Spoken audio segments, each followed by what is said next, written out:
आज आम देखमा मोर जन्मदिन मिनी ब्लॉग।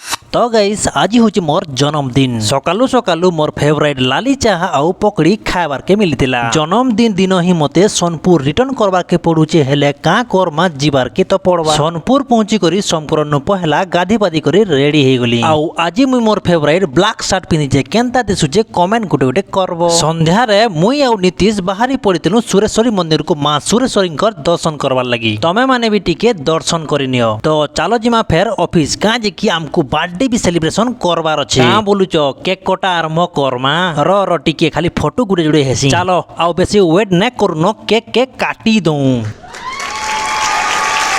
केक काटली कि न काटली समस्ते देखे तो गुटे गुटे पीस मोर मुहे भरी देले जे बुआ केते हेले केक खाती रे। तार परे मुई भी समकु केक गुटे गुटे पीस खोई बसली। आमर विकास आइया को देखो तो हल्दी मखाला भिला केक मखे बसुचन जे। तार परे आरंभ हो गला मोर खाना पीना कार्यक्रम। आसो के खाबो बोले आसो परे ने डाकला बोली ने कहबो। आमे चाललु खाई। आउ नीतीश तांकर तरफ रु गुटे टी शर्ट टे गिफ्ट देचन। तांको बहुत बहुत धन्यवाद for this amazing T shirt.